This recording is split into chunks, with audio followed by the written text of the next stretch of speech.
"She's lucky to have me," he slurred, while two women curled around him like ornaments. And my daughter?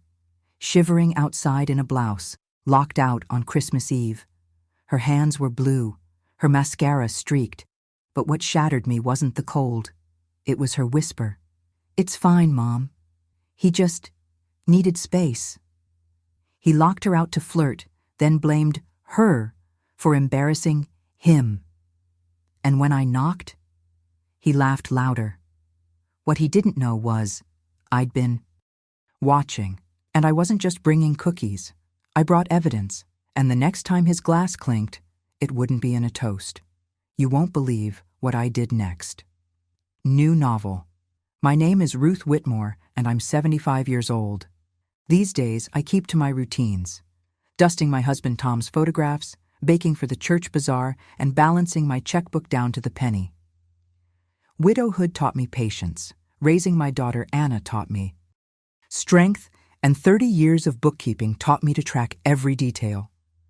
My son-in-law Victor, who married Anna last spring, always greets me with perfect manners and a practiced smile, but his eyes slide away when I ask about their finances. I've filled 3 notebooks with my observations since the wedding. Times, dates, overheard comments. A mother knows when something isn't right. This evening, I'm packing snickerdoodles for their Christmas party, my fingers steady as I line the tin. But let me start from the beginning. The December wind whipped around my ankles as I pulled up to Victor and Anna's house. Even from the street, you could see it was quite the affair. Every window blazing with Christmas lights, cars lined up the curved driveway like pearls on a string. The kind of party that makes the neighbors peek through their curtains. I gathered my cookie tin and my coat. Closer, remembering how Anna used to love helping me bake during the holidays. The smell of cinnamon and butter would fill our little kitchen while she perched on a step stool, sneaking bits of dough when she thought I wasn't looking. But something made me pause halfway up their walkway. There, hunched on the front porch, was a figure I'd know anywhere. My daughter. "Anna," I called out, hurrying forward as fast as my old knees would allow. "What are you doing out here, sweetheart?" She jumped at my voice, quickly wiping her face with the sleeve of what I realized was just a thin blouse, no proper coat in sight. "Mom, I just needed some air." Her voice cracked on the last word. The music and laughter from inside thundered through the walls, making her flinch. I stepped closer, noting how her arms were wrapped tight around herself, her shoulders shaking. Have you ever seen your child trying so hard to hold themselves together that they might shatter? It tears something deep inside you. "Let's get you inside where it's warm," I said, reaching for the door handle. It didn't budge. I tried again, then noticed the deadbolt's brass gleam. Locked. My daughter was locked out of her own home. Through the frosted glass panels flanking the door, I could make out the party scene inside. There was Victor, sprawled across their white leather sofa like a king on his throne. 2 women I didn't recognize were draped over him, all 3 of them laughing as he raised his glass in some sort of toast. The whole tableau felt like a slap in the face. "How long have you been out here?" I asked, keeping my voice steady while I unwrapped my cookie tin from its carrying scarf. I didn't wait for an answer before wrapping the warm fabric around Anna's ice-cold hands. Maybe 20 minutes? She tried to smile, but her lips trembled. "It's fine, Mom. Really. Victor he gets carried away sometimes when he drinks." I studied my daughter's face in the porch light. The tears had left tracks in her makeup, and her nose was red from cold. But it was the look in her eyes that made my heart crack. That desperate attempt to make excuses, to pretend this was normal. I'd seen that look before, in my own mirror. Back when Tom first got sick, and I tried to convince myself everything would be fine. The laughter swelled again inside, and Anna seemed to shrink into herself. I stepped closer to the door and knocked firmly. Nothing. I knocked again, louder this time. The party noise continued unabated. My third knock could have wakened the dead, but still no response. I watched through that frosted glass, as Victor threw his head back in another laugh, his arm tightening around one of those women. In that moment, something crystallized inside me, hard and sharp as an icicle. You see, I'd spent months watching, wondering, making notes about little things that didn't add up. But this was different. This was my daughter, trembling in the winter dark while her husband made a mockery of her inside their home. I reached for Anna's cold hands, holding them between mine like I used to do when she was small and had nightmares. "We'll wait," I told her quietly. "Right here. And when that door opens..." I left the sentence unfinished, but in my heart, I made a vow. This would be the last time my daughter stood locked out in the cold. The last time she'd have to make excuses for cruelty dressed up as carelessness.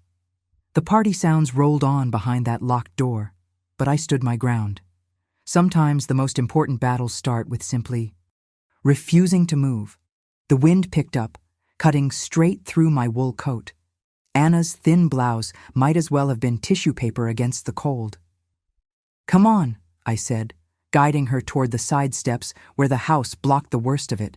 "Let's get you out of this wind at least." She followed without resistance, the way she used to when she was little and too tired to argue about bedtime. Remember those moments when your child's hand feels so small in yours and you'd move heaven and earth just to keep them safe? Well, some things don't change, even when that child is grown. Want to tell me what happened? I kept my voice gentle, the way I would with a spooked cat. Anna wrapped my scarf tighter around her shoulders. Victor said he needed space to entertain properly.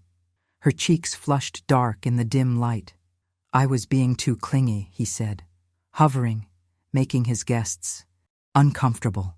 Through the side windows I could see shadows moving, hear the bass thrum of music mixing with drunken laughter.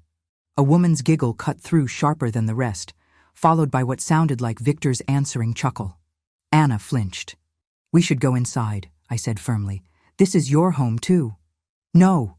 The word burst out of her like a frightened bird. "Please, Mom, I don't want to make a scene, not on Christmas Eve." Her voice dropped to barely a whisper. He hates scenes. I listened to the party sounds filtering through the walls, glasses clinking, music slurring into itself, the distinct tone of flirtation in feminine laughter. Each detail clicked into place in my mind like numbers in a ledger. You don't spend 40 years balancing books without learning how to track patterns. "Then let me take you to my car," I offered. "The heater works just fine, and..." "He'll be better in the morning," Anna cut in, but her hands were trembling. "When he's sobered up, I just need to wait it out. Please understand." Oh, I understood all right. I understood the way she kept glancing at the windows, how she hunched her shoulders when voices got too loud. I understood because I'd seen it before, in church basement support groups, in quiet conversations over coffee with women who always wore long sleeves in summer. "All right," I said finally, though it felt like swallowing glass. "But you're not staying out here in the cold. My apartment's just 3 blocks away. We'll have some hot tea, get warm, and figure things out." For a moment, I thought she'd refuse. But another burst of laughter from inside seemed to decide her. She nodded, small and quick, like she was afraid she'd change her mind. The walk was silent, except for our footsteps. Crunching in the fresh snow, I kept my arm linked through hers, steadying us both on the slick sidewalk. By the time we reached my building, snow was starting to dust everything in silver. Inside my apartment, I moved on autopilot. Electric kettle on, blanket around Anna's shoulders, chamomile tea steeping in my best china cups, the ones with tiny purple flowers that always made her smile as a child. I watched her curl into my old armchair, looking so young and lost that my heart ached. While she sipped her tea, I sat at my kitchen table with my notebook, the one where I'd been keeping track of little things that bothered me about Victor.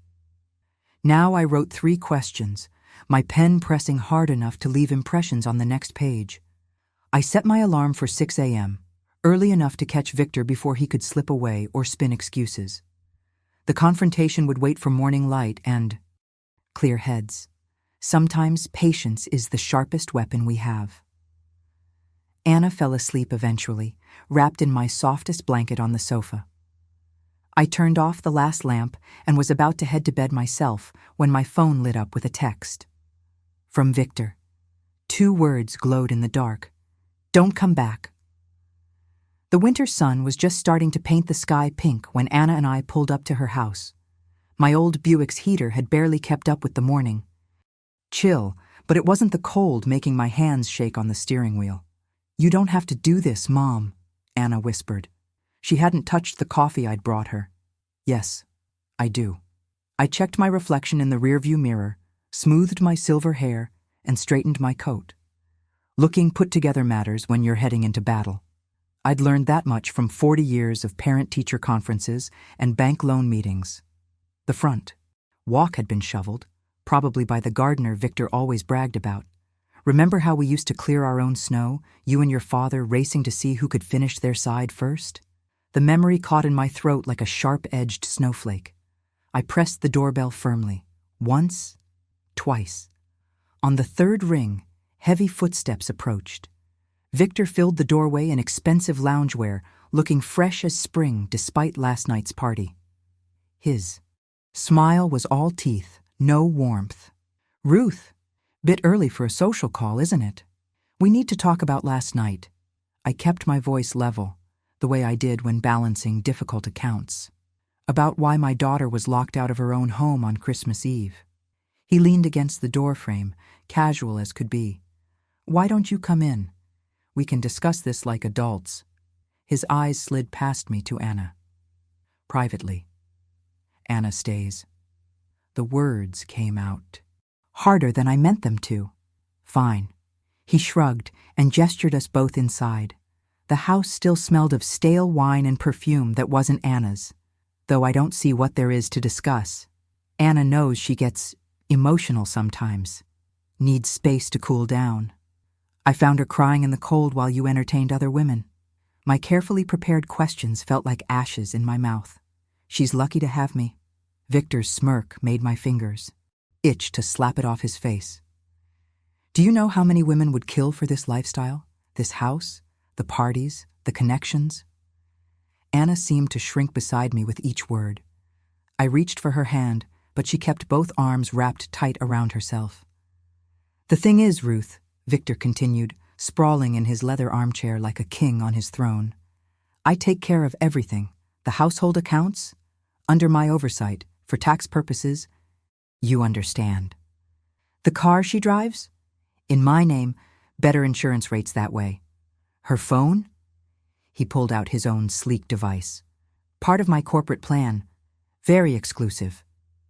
Each point landed like a brick being stacked into a wall I suddenly realized had been going up for years, brick by careful brick, until Anna was completely walled in. It's just practical, Anna whispered, but her face had gone pale as milk. I'd come armed with questions about respect and marriage vows, about basic human decency. But those questions were useless against this. This wasn't a bad night or a marital spat. This was a system carefully designed and expertly maintained. Well? Victor spread his hands. Anything else you'd like to discuss? My throat felt too tight for words. I stepped back, my hip bumping the porch railing. The cold metal steadied me somehow. You can't argue with a system. You can't shame it or reason with it or appeal to its better nature. A system only understands one thing: power. And right now, Victor held all of it. I gripped the railing harder, feeling the bite of frost through my gloves. Anna stood in the doorway, caught between warmth and winter, looking lost in a way that made my heart crack. She needed more than my questions or my outrage. She needed a plan. The days between Christmas and New Year's bled together, like watercolors in the rain. I stayed close to Anna, watching her navigate what was left of her world. Every morning, I'd bring fresh coffee and sit at her kitchen table, pretending to read while really counting the ways Victor had wrapped his fingers around her life. The signs were everywhere, if you knew where to look. And Lord knows, I'd gotten good at looking. She'd check her phone, then check it again, thumbs hovering over the keypad before setting it face down with trembling fingers. "Just seeing if Victor texted," she'd say, forcing a smile that didn't reach her eyes. "Remember when she used to text me silly photos of clouds that looked like rabbits?" Now every message seemed to carry the weight of judgment. "Want me to help you balance the checkbook?" I offered one afternoon, the way I used to when she first started handling her own accounts in college. "Oh, she flushed, fingers curling around her coffee mug. "Victor takes care of all that now. It's easier that way." Easier. That word kept coming up, coating everything like syrup, trying to mask something bitter underneath. The garage door opener made her jump every time it hummed to life. I caught her watching through the kitchen window as Victor's car pulled in and out, her shoulders tight as piano wire. Even in his absence, his presence filled every room. You know what really got to me? The way she'd sort through her closet each night, laying out the next day's outfit with such careful attention.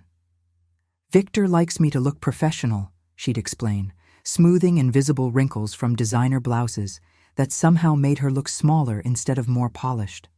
I felt every one of my 75 years settling into my bones as I watched her shrink. What could I do against someone like Victor? Someone young, connected, with lawyers on speed dial and country club friends who'd swear to his sterling character? Last Tuesday, I was standing in my kitchen, staring at the recipe box your father gave me on our first anniversary. Inside was every comfort food I'd ever made for scraped knees and broken hearts. But casseroles couldn't fix this. Band-Aids don't help when someone's bleeding on the inside. "Maybe," I whispered to the empty room, "I should just be her safe place. No questions, no pressure, just here." So I made her favorite chicken and wild rice casserole, the one that got us through the winter after your father passed. Figured I'd leave it on her counter with a note. "Love you always." Simple, safe. I used my spare key, the one she'd given me for emergencies that now felt like a weight in my pocket. The house was quiet, late afternoon sun painting long shadows. Across the hardwood floors Victor was so proud of. I'd just set the dish down when a voice behind me nearly stopped my heart. "He ruined me too." I turned slowly, one hand pressed to my chest. There in the hallway stood Harold, Victor's former business partner. I remembered him from the wedding, tall, distinguished, with the kind of smile that made everyone feel included. Now his hair had gone completely gray, and that smile was nowhere to be found. He looked hollow, like someone had scooped out all the joy and left just the shell of the man he used to be. "I've been meaning to stop by," he said, his voice rough as old gravel. "Been watching, seeing the signs, same ones I missed until it was too late." My heart picked up speed. "How?" The question came out barely above a whisper, but it filled the space between us like thunder. Harold's jaw tightened, and in his eyes, I saw something that made my spine straighten. Not just anger or bitterness, though there was plenty of both, but the sharp gleam of someone who'd done their homework, someone who'd measured their betrayal down to the penny. "Let's talk," he said, glancing toward the front windows. "But not here. Some walls have ears, and Victor's got friends in every corner of this neighborhood." I suggested Dolly's Diner for our meeting. It was the kind of place where the coffee's always fresh but never fancy, and the morning regulars are more interested in their crossword puzzles than other people's conversations. "Third booth from the back," I told Harold on the phone. "The one with the wobbly sugar shaker." I'd been coming here since Anna was in pigtails, long enough to know which seats offered both comfort and privacy. It was just past 10 when Harold slid into the booth across from me. The breakfast. Rush had ebbed, leaving only the soft clink of spoons and the hum of the pie case. Harold looked different in the diner's fluorescent light, older maybe, or just more tired. His tie was perfect, but his collar showed signs of nervous fidgeting. "Coffee?" I asked, signaling to Marge, who's been serving here longer than I can remember. "Black," Harold nodded, then waited until Marge had poured and drifted away. "Thank you for meeting me, Mrs. Whitmore." "Ruth," I corrected, stirring cream into my own cup. "Start at the beginning." And he did. Speaking in the measured tones of someone who'd rehearsed his story many times, Harold laid out 3 years of financial sleight of hand. Victor, it seemed, had perfected the art of making money vanish. "See these invoices?" Harold spread papers across the table, careful to avoid the coffee rings. "Notice anything odd about the dates?" I adjusted. My reading glasses. Numbers had been my living for 40 years. First at the bank, then doing books for local businesses. The processing dates don't match the payment dates. Exactly. He'd bill clients early, then hold the payments in separate accounts. By the time the quarterly audits came around, everything looked clean. I thought about Anna, locked out in the cold while Victor played host. The same pattern. Everything proper on them. Surface, rot underneath. Harold pulled out more documents. Internal emails, bank statements, spreadsheets dense with numbers that didn't quite add up. I started keeping copies when things felt wrong. But without someone else to verify, he trailed off, hands shaking slightly as he reached for his coffee. "You were afraid," I said. Not a question. Victor has friends in the DA's office, on the golf course, at the country club. One person crying. Fraud? I'd have been buried in legal fees before the first hearing. I reached for my cookie tin. I'd brought it partly out of habit, partly as comfort. The oatmeal raisins inside were still warm from the oven. Baking helps me think, and Lord knows I needed clear thoughts right then. "Tell me about the timeline," I said, pushing the tin toward him. "When are these quarterly audits?" Harold took a cookie but didn't bite into it. 3 weeks. The 21st. After that, the trail goes cold. New fiscal year, new books. I underlined another date in red, comparing it to the email timestamps. Everything matched. The evidence was solid, but like Harold said, it needed a second witness. Someone else who could testify to the pattern. Someone like a wife who'd been systematically isolated and controlled. "The thing about men like Victor," I said, carefully stacking the papers back into their folder, "is they think charm is the same as character." I could hear Anna's voice. "He takes care of everything." See Victor's smirk. "She's lucky to have me." Harold's eyes met mine across the table. "What are you thinking?" "I'm thinking patterns matter. I'm thinking 2 witnesses are better than 1. And I'm thinking—" I paused, tapping my pen against the folder. "We need to know exactly how much time we have." The diner's bell chimed.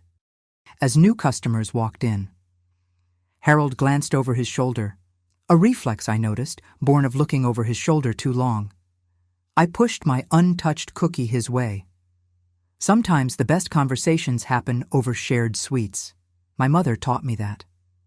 "Harold," I said, keeping my voice low and steady, "what's our window?" Harold leaned forward, voice dropping even lower.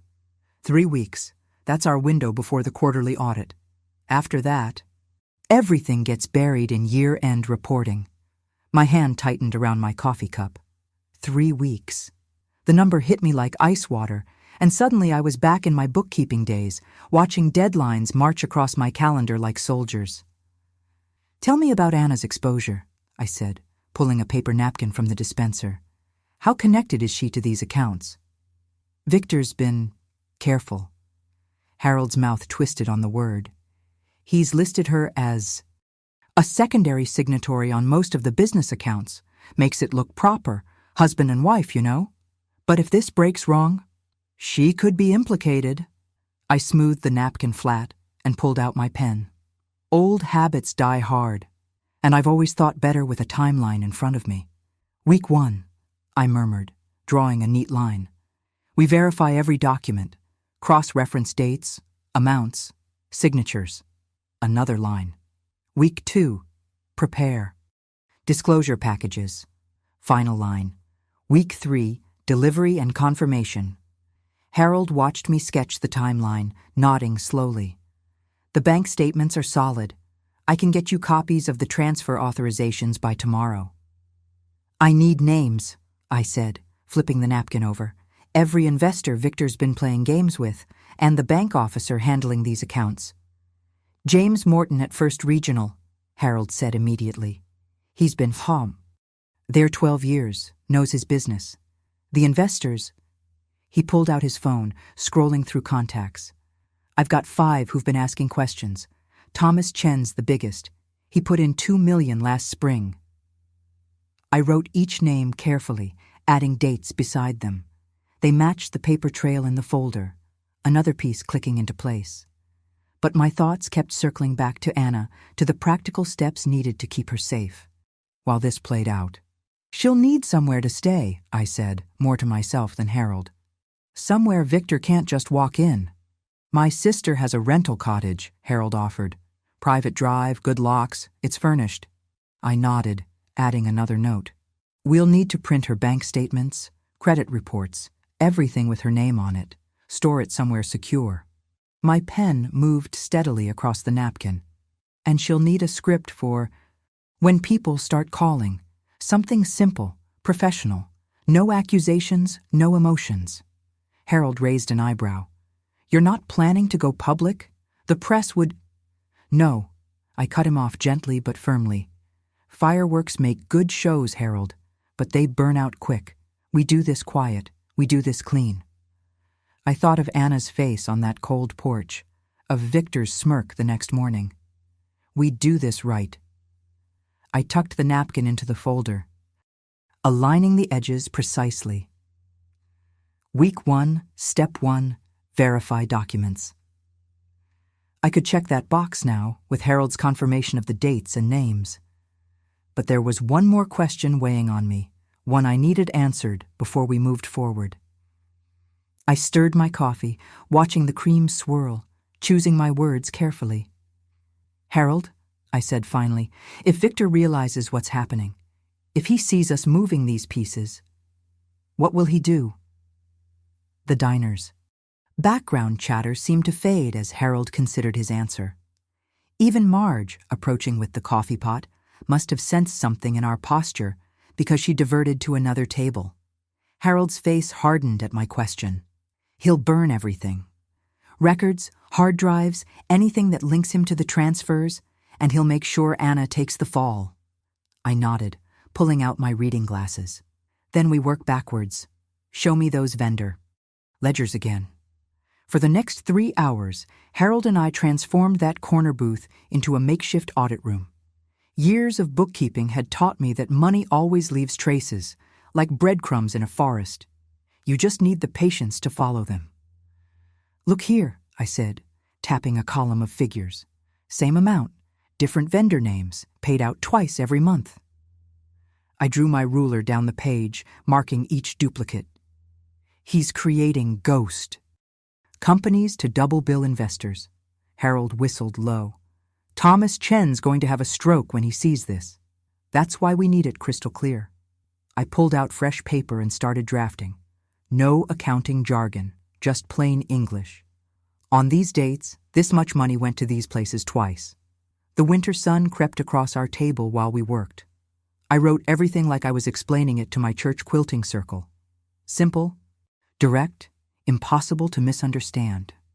Every few minutes, my old desk calculator clicked softly as I double-checked the math.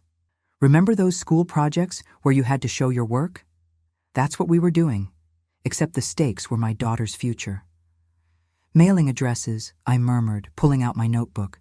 We need current ones for all 5 investors. I looked up at Harold. And the bank, who handles compliance there? Patricia. Winters. Harold slid over his business card holder. She's been watching Victor's account since that merger last spring. Smart woman, takes no nonsense. I copied down each address carefully, adding Patricia's direct line. Then I turned to the hardest part, preparing Anna. She'll need responses ready, I said, starting a new page. When people start asking questions, she can't sound rehearsed, but she can't give too much either. Keep it business neutral, Harold suggested. Exactly. I wrote out simple scripts. I appreciate your concern, but I can't discuss ongoing financial matters. Please direct your questions to the appropriate department. Nothing that could be twisted later. The afternoon light was fading when I finished assembling the packets. 2 manila envelopes, each with original documents, my plain language summary, and a timeline of transactions. One for the investors, one for the bank. I sealed them carefully, like I used to seal Anna's lunch bags for school. My phone buzzed. Anna's text made my stomach clench. Victor wants dinner tonight, says we need to discuss my attitude problem. I showed Harold the message. His jaw tightened. He's getting suspicious. Anna, I typed back, tell him you're not feeling well. Food poisoning. Nothing accusatory, just a simple cancellation. We watched the dots dance as she typed. Finally. Okay, he didn't like it, but he accepted. I slipped the packets into my old leather satchel, the one I'd carried through 20 years of tax seasons. The weight felt right, like truth has its own gravity. Clock's ticking, Harold said quietly. If he's starting to sniff around. I nodded, reaching for my coat. The packets seemed to pulse in my bag like a second heartbeat. Every minute they sat undelivered was another minute Victor could discover our plan. I'll take these now, I said, standing up, before he has time to think too hard about Anna's excuse. Harold laid a hand on my arm. Ruth, be careful. Victor's got friends all over town. I patted his hand, feeling the familiar steel in my spine that had gotten me through widowhood and single motherhood. So do I, Harold. So do I. The diner's bell chimed as I stepped out into the evening. My watch showed 5:47 p.m. The bank closed at 7, and I knew Patricia Winters stayed late on Thursdays, just enough time to make the first delivery. The investor's office sat quiet in the falling dusk, just a few lights still burning. Perfect. You want witnesses for these things, but not a crowd. I smoothed my wool coat and pushed through the heavy glass doors. The receptionist glanced up, young, but with sharp eyes that noticed details. Just what I needed. Good evening, I said, setting my satchel on her desk. I have sensitive documents for Mr. Chen regarding Victor Morton's accounts. I need both a physical receipt and an email confirmation of delivery. She started to reach for the packet, but I held up one finger. First, please date stamp this delivery record. I slid the paper across her desk, and I'll need your full name for the documentation. Of course. She stamped the form with practiced efficiency. Sarah Winters. Any relation to Patricia at the bank? I wondered, but kept that thought tucked away. Small towns have their own gravity, connections pulling people together in unexpected ways. Sarah logged the delivery into her computer, and I watched each keystroke like I used to watch Anna practice piano, making sure every note landed true. The printer hummed, spitting out my receipt. Mr. Chen will review these first. Thing tomorrow, she said, tucking the packet into their internal mail system. Perfect. I smiled, but held my ground. Now, if you could just send that confirmation email while I'm here. She nodded, fingers flying over keys. My phone buzzed moments later with the incoming message. I checked the timestamp. 6:12 p.m., one down. Harold was already waiting outside the bank when I arrived, pacing like an expectant father. Remember those old westerns where the sheriff and deputy meet up before the big showdown? That's how it felt, though our weapons were papers and proof, not 6 shooters. Patricia Winters looked exactly like a bank compliance officer should. Steel gray suit, reading glasses on a chain, and eyes that could probably spot a misplaced decimal point from across the room. She examined our credentials with the same attention I used to give Anna's high school date. Requests. You understand, she said, adjusting those glasses, that I'll need to document this meeting thoroughly. We'd be disappointed if you didn't, Harold replied. I laid out the second packet on her desk, walking her through each section. Original bank statements here, vendor documentation here, and a plain language summary of the discrepancies. She nodded at each tab, making notes in precise handwriting. And you can verify chain of custody for these documents? Every step, I assured her, pulling out my timeline. Dates, times, and witnesses listed here. The wall clock ticked steadily as she reviewed everything. Finally, she reached for her notary seal. I'll need you both to sign this receipt of evidence. The stamp came down with a satisfying thunk. Official, documented, done. Outside, our breath clouded in the winter air like steam from those old trains that used to run through town, unstoppable once they built up momentum. Harold and I exchanged looks. Radio silence from here, he said quietly. I nodded. 7 days. The walk to Anna's apartment gave me time to steady my nerves. The empty satchel felt lighter than air against my hip, like letting go of a heavy secret. Anna was curled on her couch when I arrived, wrapped in the afghan I'd crocheted for her high school graduation. Some comforts never go. Out of style. I filled the kettle and set it on the burner, measuring out chamomile tea, the same kind I used to make when she had exam jitters. The empty satchel went on the counter, its job complete. What happens now? She asked softly. I pulled out her wall calendar and circled next Thursday in red. Now we wait. Like watching bread rise, you can't rush it. But what if... Shh. I passed her a steaming mug. The next few days will be... quiet. That's normal. That's good. I straightened the folder edges one last time, tucking everything away neat and proper. Just like my mother taught me. Do the work right, then let it stand on its own. The calendar square seemed to pulse with potential. 7 days, 168 hours, time enough for justice to find its feet. I've always been an early riser, comes with decades of solo living and too many thoughts that won't stay. Quiet. But this morning, my eyes snapped open at 4:47 a.m., a full 13 minutes before my alarm. Funny how your body knows when something big is coming, isn't it? The darkness felt thick as molasses as I fumbled for my phone. My fingers, usually steady enough to thread the finest needle, trembled just a bit as I typed that single question mark to Harold. You know that moment when you're about to turn the key in a lock you're not sure will open? That's what hitting send felt like. The response came faster than I expected, just a simple thumbs-up emoji. Harold, a man who probably still typed with 2 fingers, sending an emoji.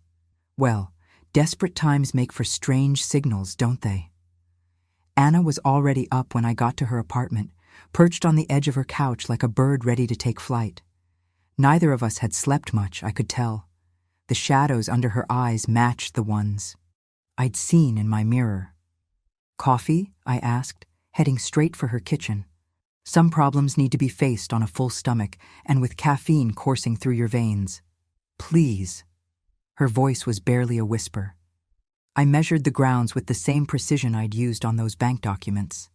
3 scoops, not too heaped. The gentle burble of the coffee maker filled the silence between us. Remember waiting in hospital rooms for news? That's what those morning hours felt like. Each tick of the clock echoed like footsteps in an empty church. I kept my hands busy, straightening already straight cushions, wiping down spotless counters. Anna just sat, as still as the porcelain figurines she used to collect as a girl. At 10:17 a.m., and yes, I'll remember that exact time until my dying day, my phone buzzed. The message was from Patricia Winters at the bank, formal but crystal clear. Accounts. Frozen pending investigation. Compliance hold activated. I showed Anna the screen. You'd think news like that would bring pure relief, wouldn't you? But I watched her face do this complicated dance between hope and horror. Victory meant exposure. Exposure meant questions. Questions meant having to face Victor's rage. What if he calls? She asked, twisting her wedding ring. That nervous habit had worn a little groove in her finger over the years. You say nothing, I told her, covering her hands with mine. Not one word. Let the bank do the talking. She nodded, but I could see her mind racing ahead, imagining scenarios. I was doing the same thing, if I'm honest. Picture Victor, all polished and entitled, sliding that premium credit card across some mahogany desk only to have it declined. Imagine him trying to move money, hitting that red wall of transaction denied over and over. The coffee went cold in our mugs as we waited for the explosion. Would it come as a phone call, all bluster and threats? A string of texts, getting increasingly desperate? Or would he show up here, that practiced charm cracking around the edges? Those society friends of his, Anna murmured suddenly. They'll know something's wrong when the checks start bouncing. I finished for her. Let them know. You see, I'd learned something about Victor's type over the years. They surround themselves with people who love success, not the successful person. The minute blood hits the water, those same friends circle like sharks. The quiet felt different now, like the stillness before a storm. I could almost hear the whispers starting. Did you hear about Victor? My dinner reservation was declined. Someone said the bank. I gripped my mug tighter, listening to my own heartbeat. Thump, wait, thump, wait. Each beat marking time until the world Victor built started crumbling around his ears. Anna's phone lit up with a text. She flinched but didn't pick it up. Remember when you were little, I said. And there was thunder? What did I always tell you? Count the seconds, she whispered. Count until it passes. I nodded, watching the phone screen go dark again. The storm was coming. All we could do now was count. The afternoon stretched like taffy, sweet with anticipation but sticky with worry. Harold's updates came in steady drips, each one another crack in Victor's carefully built facade. Emergency investor call at 4, Harold texted. They specifically said, without Victor present. You know what that means. I did know. In the business world, being excluded from your own emergency meeting is like being uninvited to your own funeral.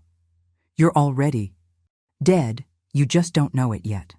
Remember those old cowboy movies where the vultures start circling? That's what Victor's social circle looked like now. Those two women from the Christmas party, Melissa and Sandra, I think their names were, had gone mysteriously quiet. According to Harold's secretary, their usual lunch dates vanished from Victor's calendar like smoke in a strong wind. His table at Morton's just opened up for Friday night, Harold messaged. First time in 3 years, he's missed that reservation. I kept Anna busy. It's an old mother's trick, really. When the world gets too big, you make it small again. We folded linens into precise squares, pressed and crisp, sorted through old receipts, making neat piles by date, anything to keep her hands moving and her mind from racing ahead. You know that moment when you're baking and the timer hasn't gone off yet, but you can smell that the cookies are just about done? That's how it felt around 4:30. The air itself seemed to hold its breath. My phone lit up. You did this. Just those 3 words from Victor. No question mark, no exclamation point. Like he'd finally dropped that smooth mask and shown the bare teeth beneath. I set the phone face down on the counter without replying. Sometimes silence hits harder than any words could. Let him sit with that. Quiet, let it fill his empty house like smoke.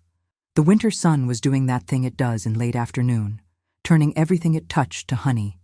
It smeared across Anna's kitchen wall, catching dust motes in its beam.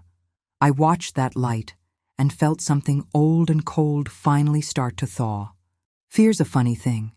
You can carry it so long, you forget it's there until you set it down. Anna was at the window, watching that same sun paint the chiu. Snow in golds and pinks. The light caught her profile, and for a moment I saw her at every age. The determined kindergartner, the fierce teenager, the hopeful bride. Each version of her had led to this moment. When you're ready, I said softly. Have you ever seen someone gather their strength? It's like watching a sail catch wind. Her shoulders squared, her spine straightened, as if some invisible string had finally pulled her upright. The woman who turned to face me wasn't the same one who'd shivered on that porch at Christmas. Today? I asked, though I already knew the answer. Some questions you ask just to hear the strength in the response. "Today," she said, and her voice didn't shake at all. Through the window behind her, I could see more snow starting to fall, big, lazy flakes that took their time reaching the ground. Nature's way of saying there was no need to rush now. The hard part was already done.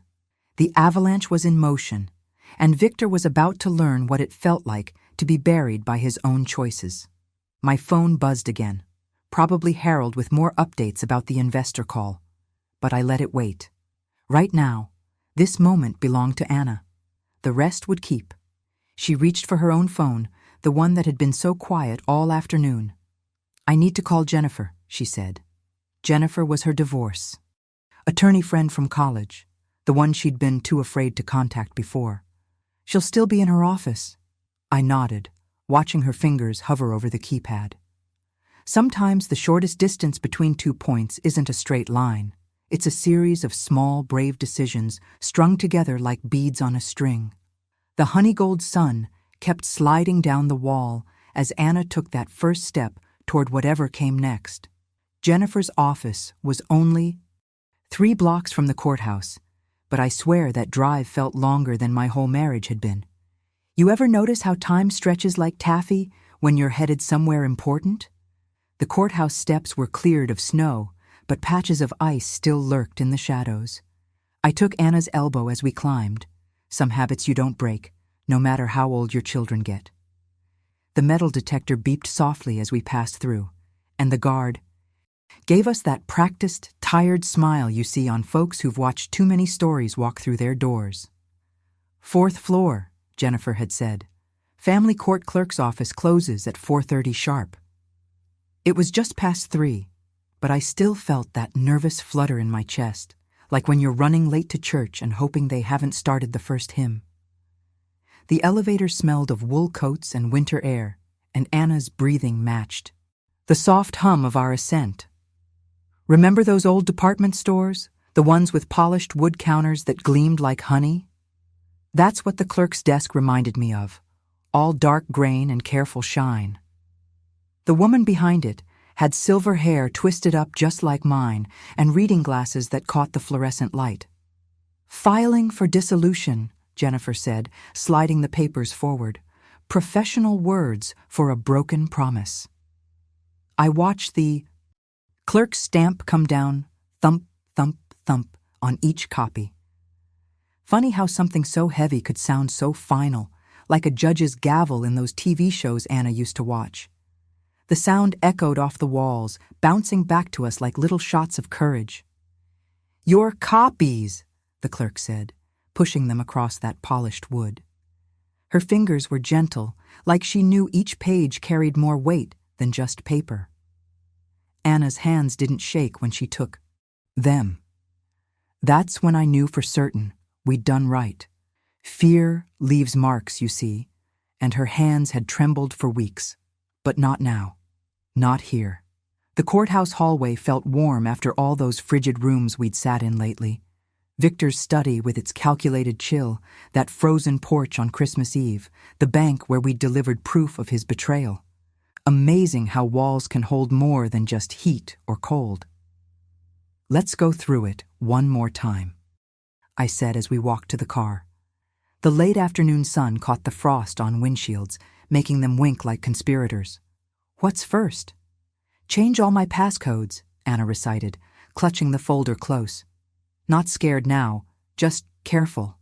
Bank accounts, email, phone, everything. "Good. Then, update my mailing address to your place. Open new accounts at a different bank." She took a deep breath of sharp winter air. "Keep my phone on silent. Screen all calls." Right then, as if on cue, my phone buzzed in my pocket. Victor's name lit up the screen. Call number 6 since morning. I let it ring through to voicemail, same as all the others. You know that moment when you're waiting for a storm to break? When the air gets thick and green, and even the birds go quiet? That's how it felt, watching Anna slide into the passenger seat. Victor would try something. Men like him always do. 1. Last grab at control. One final attempt to make himself look tall by making others feel small. I reached over and squeezed her hand, feeling her pulse jump under my fingers. "Breathe with me," I said, just like I used to when she was little and thunder rolled too close. "In through your nose, out through your mouth."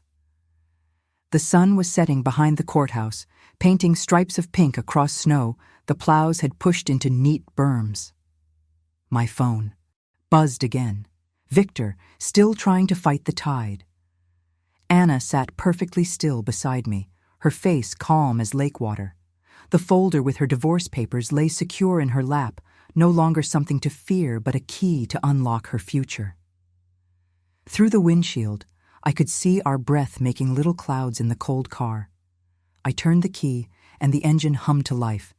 We both knew Victor's house would be empty tonight, either because he'd gone, searching for someone to blame, or because he'd finally realized how completely he'd lost everything. "Ready to go home?" I asked, watching her face in the gathering dusk. The streets were quiet as we drove past Victor's house, just another shadow against the purple evening sky. No cars lined the curb now, no laughter spilled from windows. Even the porch light stayed dark, like the house itself had gone into hiding. You ever notice how quickly word travels in neighborhoods like this? Those grand homes with their manicured lawns and carefully curated guest lists? I caught Mrs. Henderson from next door peeking through her curtains as we passed. She'd already called 3 times that morning, fishing for details about why there were no preparations for Victor's usual New Year's gala. "Did you see the sign?" Anna whispered as we rolled by. There it was, stuck in the frozen ground like a surrender flag, "Coming soon," from Preston Real Estate. Sarah Preston herself had been at that Christmas Eve party, draped across Victor's sofa in a red cocktail dress. Now she was positioning herself to profit from his fall. Funny how quickly rats leave a sinking ship. Through the gathering dark, I could make out Victor's Mercedes still in the driveway. Tomorrow it would probably be gone, repossessed along with the artwork and designer. Furniture he'd used to craft his image of success. The bank doesn't play favorites once fraud hits their radar. "His investors are meeting tonight," I said, turning onto Oak Street. "Harold texted earlier. They're voting to press charges." Anna nodded, clutching her folder of divorce papers. "The women who were always at his parties, they're all blocking his calls now. Sharon told me." I remembered Sharon, bottle blonde, always laughing too. Loud at Victor's jokes. Now she was spreading warnings through their social circle faster than wildfire through dry grass. When a man loses his money and his reputation in the same week, it's amazing how quickly his fan club disappears. The lights of my apartment building glowed ahead like a lighthouse guiding us to safe harbor.